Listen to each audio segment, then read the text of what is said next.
በስመ አብ ወወልድ ወመንፈስ ቅዱስ አሐዱ አምላክ ዘለዓለም ስላሴ እዚ መለኮታዊ ቃል እግዚአብሔር በብለለኹም ኮይንኩም ተከታተሉ ደቂ እግዚአብሔር በስም ቅዱስ ጎይታሉ ለእግዚአብሔር ፍጹም ሰላም ይፍቅሪ ሰላም እግዚአብሔር መስኹላትና ይኹን ለሎሚ ሓደር እሲ መሰረት በመግባር ኢና ክንነጋገር እዚ ዓምድ እዚ ሕጽር ለበለ ርእሲ ለለው ዓምድ ስለልኾነ በጣም በሐጽሩ ኢና ክንነጋገር ስለዚ ለእግዚአብሔር መፍራህ በህመይ ብልብል ርእሲና ክንነጋገር እግዚአብሔር መንፈስ ቅዱስ መስኹላትና ይኹን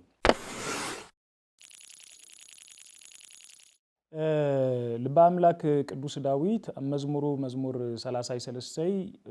ቁጥር 11 ክንምልከት ከለና ደቀይ ንዑ ንእግዚአብሔር መፍራህ ክምህረኩም ኢሉ ነብይ እግዚአብሔር ዳዊት ክናገር ንሰምዖ እግዚአብሔር መፍራህ ካብ ጥበባት ሁሉ ለላዕሊ ልኾነ ወይ ብላዕሊ ልኾነ ጥበብ እዩ ምክንያቱ እግዚአብሔር መፍራህ ጥበብ ስለልምዃኑ መጽሐፍ ቅዱስ በጣም በተደጋጋሚ ክገልጽ ከሎ ኢና እንመልከት ለምሳሌ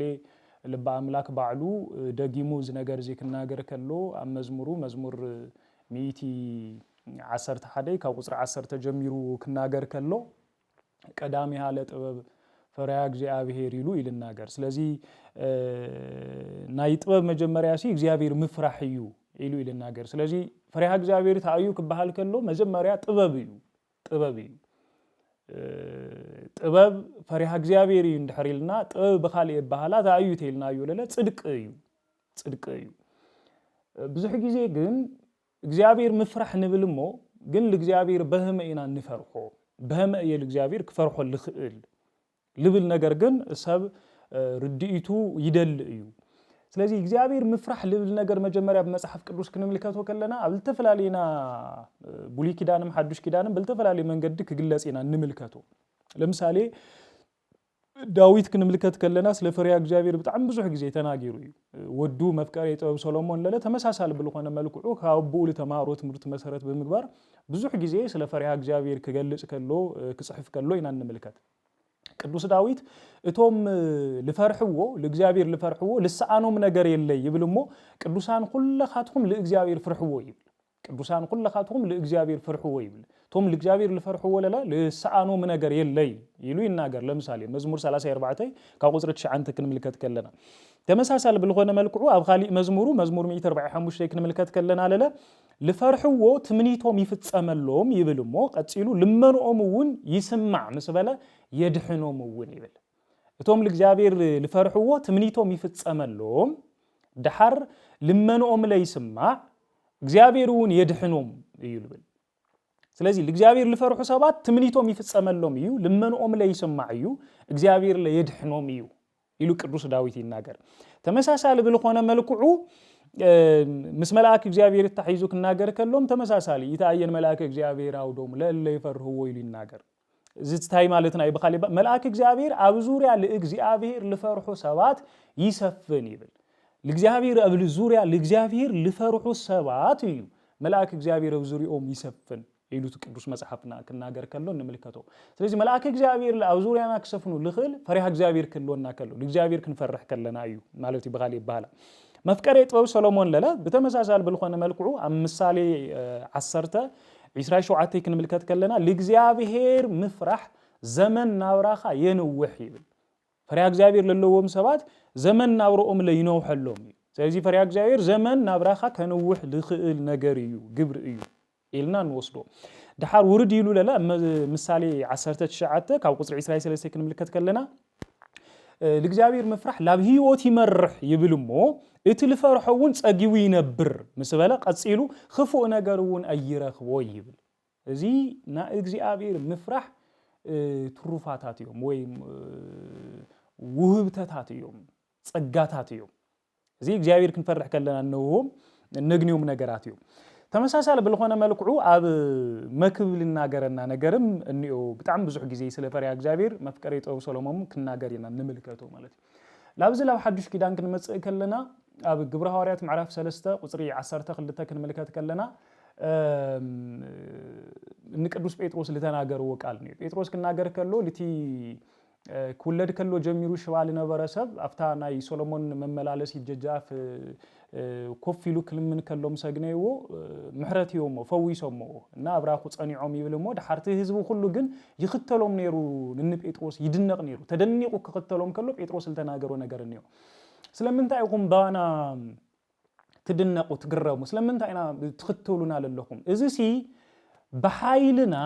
ወይ እግዚአብሔር በመፍራህና ዝገበርና ነገር አይሆነን ይሉ ቅዱስ ጴጥሮስ ከናገር እንመልከተው ልብ በሉ በኃይልና ወይ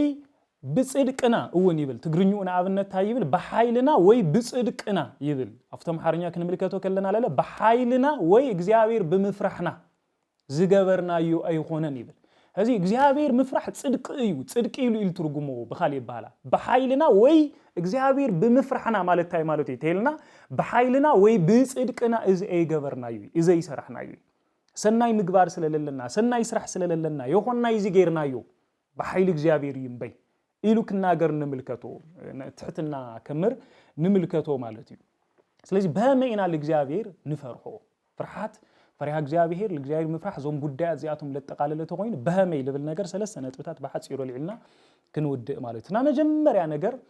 ለእግዚአብሔር እንፈርሖ በህመይ ተይልና ትእዛዛቱ በመخبار ትእዛዙ ለኽብር ሰብ ለእግዚአብሔር ልፈርህ ሰብይትና መጀመሪያ ትእዛዛቱ በመخبار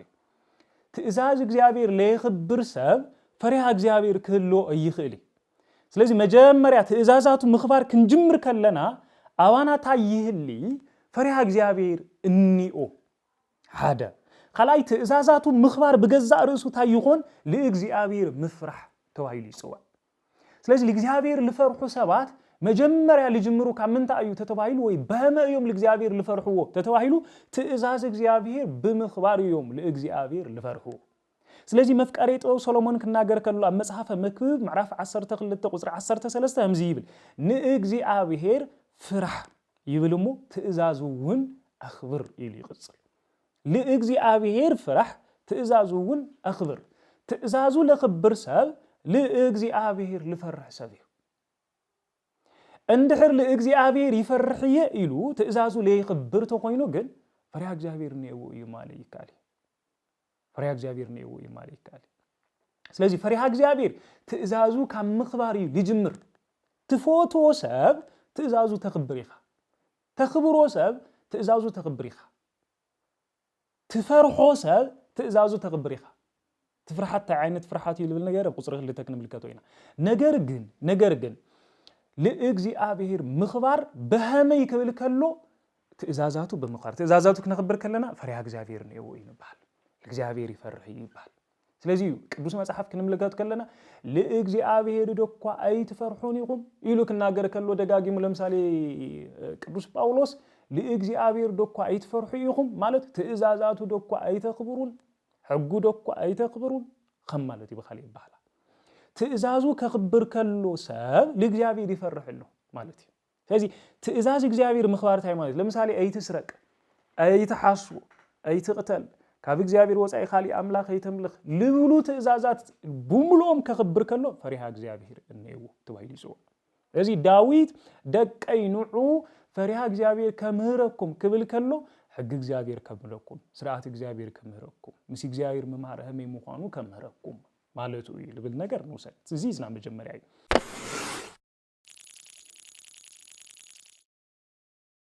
ተኻል አይታ አዩ ተተባይሉ ለእግዚአብሔር በህመይ ክንፈርሕ ተተባሂሉ ቲ ኻልአይ በመፍቃሪ በመخبارኢና ፈሪሃ እግዚአብሔር ልግለጽ ወይ በህመይ ፈሪሃ እግዚአብሔር ክሎን ይኽእል ለእግዚአብሔር መፍራህ በህመይ ክንብል ከለና በመፍቃሪ በመخبارኢ ለማን ለእግዚአብሔር ከነፍቅሮ ከለና ከነኽብሮ ከለና ፈሪሃ እግዚአብሔር እንና ማለት ለእግዚአብሔር ለይኽብሮ ሰብ ፈሪሃ እግዚአብሔር ክሎ ይኽእል ለእግዚአብሔር ለይፍቅር ሰብ ፈሪሃ እግዚአብሔር ክሎ ይኽእል ስለዚህ በመፍቃርና በመخبار ፈሪሃ እግዚአብሔር ልግለጽ ፈሪሃ እግዚአብሔር ልግለጽ ልብ በሉ አብ ሓደ ገዛ በዓል ቤት ነው ዋናት ገዛ ነው አቦን ነው ውሉዱ ነሎ ናይቲ ገዛ አገልጋሉውን እንልና እንደርገሊጽና እትና ገዛ አገልጋሊ لتبعال جزا ويلتبو يخبرو إيو يفوتو لأيو لخبرو له من قدي لفوتو له من قدي قل لتفلي يكون خلي إتو ولود تولاد لقونا سبلا لتبعال جزا سو يخبرو إيو يفوتو لأيو لخبرو له من قدي قل معارة بتحدا بتقلقالي لخبرو له بتقلقالي لفوتو له لفكرو له من قدي مالتي يخوني لجزابير أبونا على سمايات التنبر أبونا إلنا نسوع جزابير أبونا للقونا جزابير النفكرنا النخبرو بمنصر ولودات خوينا النفكرو النخبروي بمنصر فرحات وي دنقات وي رعاد للو خبري وي مللا إزكا يقبرني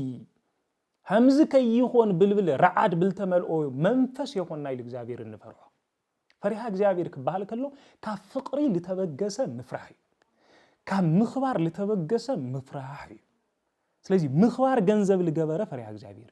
مفقار ገንዘብ لجبره فريها እግዚአብሔር ማለት ነው بخالي ይባላል مفقار ገንዘብ لجبره በጣም ተፍቅሩ ወሰብ በጣም ተፎቱ ወተخبሩ ወሰብ ተፈርሑ ይሁን በምን ታይና እንፈርሑ ለምሳሌ አብ ቅድሚው ሕማቅ ነገረይ ንገብሪ خفوء ነገረይ ንገብሪ ክንብድሎ ክነቀይሞ حماق نجار كنجبر أين دلي لمنتاي سلنفكرو لمنتاي سلنخبرو سلازي فريها እግዚአብሔር በመንታዩ ልግለጽ ወይ በህመይ ኢና ክንፈርሑ ክባል ከሎ በመፍቃሪ በመخباري ስለነፍቅሮና ስለነخبرو ስለዚህ እተፍቅሮ ክትስእኖ ይትደሊ ልተፍቅሮ እሱ ለይደልዮ ነገር ክትገብር ይትደሊ እሱ ለይፈትዎ ነገር ክትሰርሖ ይትደሊ بتعم مثل التفكرو نايو فقر نايو دليتاتو نايو بحرياتو أواخا لنصبارق سلازي كابزل تلعاله كابزل فقر زبزلولو تلعاله فريحة እግዚአብሔር بلبخا يشوم مالتي أو بلبخا يخبر يهلو مالتي مخبار كنبل كلنا على لا تمساسل بالغون ملكو كبور እግዚአብሔር كنخبرو كلنا مالتي زي فريحة እግዚአብሔር أب لبوننا ገንዘብ በመጋበ ለምሳሌ መላእክት ለእግዚአብሔር يفرحوا يوم فرح እግዚአብሔር ልቦም ነው መላእክት ውሽጥ فرح እግዚአብሔር ነው لفرحوا ግን በቲ ፍርሃት ንሕና ድንጋጸ ረዓድ ወይ ሕማቅ ፍርሃት ላበልና ንገልጾ መንፈስ ይሆነ እግዚአብሔር ለመላእክት ይፎቶዎም ይخبሮም واخبروهم ለእዩ ንብል اخبروهم ለእዩ ንብል እሱ ግብሮም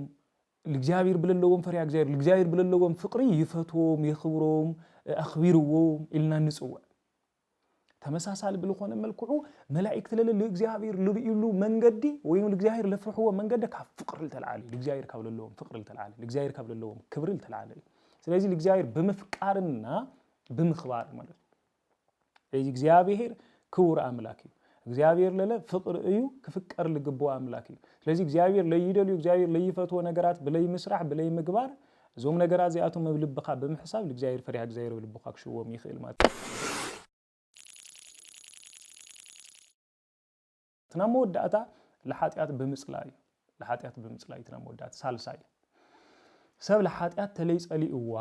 ፈሪሃ እግዚአብሔር ክልዎ ይኽእል ስለዚህ ፈሪሃ እግዚአብሔር በህመይ ልግለጽ ህመይ ፈሪሃ እግዚአብሔር ማለት በህመይ ለእግዚአብሔር ክፈርሖ ክንብል ከለና ኃጢአት ልባል ነገር በምጽላይና ለእግዚአብሔር እንፈርሖ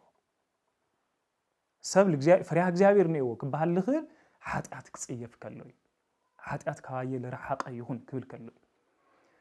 መላእክት ቅዱሳን መላእክት ርኩሳን መላእክት ባይሎ መውክል ተልተመቀሉ መሰረታው ምክንያት ፈሪሃ እግዚአብሔር ልነበሮም ማለት ለኃጢአት ለተጸየፉዋ ለትዕቢት ለተጸየፉዋ መላእክት ነው تعبيت جنزب لجبر ملاك للنيو هذه الحاتيات جنزب لجبر ملاك للنيو مالتي روكسان ملاك لنا نسوهم إذا قد دايزب زللويو أمم قوم فلا لايك فتر لخاله دوسان روكسان كبل لخاله زي فريح جابير إني أول بحال حدث تايهي جبر كلوي تيلنا أو لبو حاتيات لبحال نجر كسأل كلو حاتيات لبحال نجر كسأل كلو ነገር ግን ጽድቂ ክሾውም ከሎ ማለት ምክንያቱ ኃጢአት ገንዘብ ለገበረሰ ፍርሃት እግዚአብሔር ልቡ ክለይ ይኽል ደፋሪ ለእግዚአብሔር ይደፋፈሩ እግዚአብሔር የለይ ማለም ይጅምር ማለት ስለዚህ ዳዊት ከናገር ከሎ ይብል አብድ በልቡ አልቦ እግዚአብሔር ይብል ሰነፍ በልቡ ማለት ዕቡድ በልቡ እግዚአብሔር የለን ይብል ማለት በአፍ ብቻ የሆነ እግዚአብሔር የለይ ይብል በልቡ ለ እግዚአብሔር የለይ ይሐስብ እግዚአብሔር የለይ ማሉ ታየምጾ ኃጢአት መስራህ خفوء نجار مجبار እግዚአብሔር ምርሳ የምጽእ ማለት እዚ ብጣዕሚ ብዙሕ ምስጢር ዘለዎ ቃል እዚ ናሰነፍ ምላሽ ናሰነፍ ኸይድ እዚ ኃጢአተኛ ሰብ ክሳብ እግዚአብሔር ለኃጢአት ለይጽየፋ ሰብ ለእግዚአብሔር ክሳብ የለይ ማል ይመጽእ ማለት እዩ ድሓር ፍሬ እግዚአብሔር የውሉ ተባሂሉ ይጽዋዕ ልክዓምቲ ቅዱሳት መጽሐፍትና ዝተቐመጠ ለእግዚአብሔር ደኳ ይትፈርሒ ለእግዚአብሔር ደኳ ይትፈርሒ ለእግዚአብሔር ብዘይ ምፍራሕኩም እዚ ይመጽእኩም እዚ ይወርደኩም ላተባህለ እምል ተገለጸልና ማለት እዩ ስለዚ እግዚአብሔር ምፍራሕ ክበሃል ከሎ ታእዩ ለኃጢአት ምጽያፍ ለኃጢአት ክጽየፍ ከሎ ሰብ ለእግዚአብሔር ምፍራሕ ይጅምር ሓደ ለኃጢአት ክጽየፋ ከሎ ለለ ለእግዚአብሔር ፈሪሃ እግዚአብሔር ለለው ልቡ ይህሊ ለእግዚአብሔር ልፈርሕ ለለ ተባሂሉ ይጽዋዕ ማለት እዩ ዞም ሰለስተ መሰረታዊ ጉዳያት እዚኣቶም እግዚአብሔር ክንፈርሕ ልገብሩና ኸይድታት እዮም ወይ ለለ በህመይና ለእግዚአብሔር ክንፈርሖ ክበሃል ከሎ ዞም ሰለስተ ጉዳያት እዚኣቶም ክነልዕል ከለና እዩ እና መጀመርያ ልበሃል ነገር ትእዛዙ ብምኽባር ለእግዚአብሔር ንፈርሕ ተኻልኣይ ለእግዚአብሔር ብምፍቃርና ብምኽባር እቲ ሳልሳይ ጉዳይ ታእዩ ተተባሂሉ ለለ ለኃጢአት ብምጽላእ ለኃጢአት ብምርሓቅ ልብሉ ሰለስተ መሰረታዊ ጉዳያት እግዚአብሔር ክንፈርሕ ልገብሩና ኸይድታት እዮም ስለዚ ዳዊት ደቀይ እግዚአብሔር ምፍራሕ ክምህረኩም ክብለና ከሎ ታእዩ ተተባሂሉ ዞም መሰረታዊ ጉዳያት እዚኣቶም አእምሮና በህሊናና ክመላለስ ከሎ እዩ እግዚአብሔር እንፈርሖ ግን ታእዩ ፍርሃት ልበሃል ነገር ካባና ልክርሕቅ እዩ በነገራችን ላይ እግዚአብሔር ልፈርሑ ሰባት ፍርሃት ተባኣቶም የለይ ፍርሃት ካብኣቶም ይርሕቅ እዩ ፍርሃት ባዕሉ ትንሕና እንፈልጦ ሕማቅ ልበሃል ፍርሃት ትንሕና እንፈልጦ ክፉ ረዓድ ችግር ኻሊእ እዚ መጽኡ ፈሪሕ እዚ ኮይኑ ምፍራሕ እዚ መጽኡ ምድንጋጽ ልበሃል ለመሳሰሉ ጉዳያት ካባና ክርሕቁ ልኽእሉ ካባና ክውገዱ ልኽእሉ ለእግዚአብሔር መፍራሕ ክንጅምር ከለና እዩ ስለዚ ፈሪሃ እግዚአብሔር በገዛእ ርእሱ ታይለምጽእ እዩ ተይልና ሕማቅ ነገር ካባና ክርሕቁ ልገብር እዩ እቲ ረዓድ ልበሃል ሽብር ልበሃል ነገራት ካባና ክውገድ ክርሕቅ ልገብር መሰረታዊ ነገር ስለዚ ፈሪሃ እግዚአብሔር ንሕና እንፈልጦ ፍርሃት ይኾነይ ትንሕና እንገልጾ ወይም እዚ ኢልና እንገልጾ ለለና ምፍራሕ ምርዓድ እንላ ለሸብር ነገር ይኾነይ ፈሪሃ እግዚአብሔር ኣብ ልቦኻ እግዚአብሔር ከሹም ልኽእል እዩ መላእክት እንመስለሉ ቅዱሳን እንመስለሉ እግዚአብሔር እንመስለሉ መንገድ እዩ ስለዚ ፈሪሃ እግዚአብሔር እንፎትዎ ነገር እዩ ትሕትና ገንዘብ ልገበረ ነገር እዩ ፈሪሃ እግዚአብሔር ሕግታቱ ምኽባር መሰረት ልገበረ እዩ ፈሪሃ እግዚአብሔር ንንሕደሽኻ ብምፍቃር መሰረት ልገበረ ፈሪሃ እግዚአብሔር ለኃጢአት ብምጽያፍ መሰረት ልገበረ እዩ እዚ ልገብሩ ቶም ዓንቶ ላዘርዘርናዮም ልነበርና ነገራት ብምልኦም ገንዘብ ይገብሩ ማለት እዩ ይሽወሙ ይኸብሩሉ ማለት እዩ እግዚአብሔርና መፍራሕ ህይወት ልክህልወና እግዚአብሔር መንፈስ ቅዱስ ይርዳእና ስለልነበረና ጊዜ እግዚአብሔር አምላክ ስሙ ልተኸበረ ይልተመሰገነ ይሁን ስብሐት ለእግዚአብሔር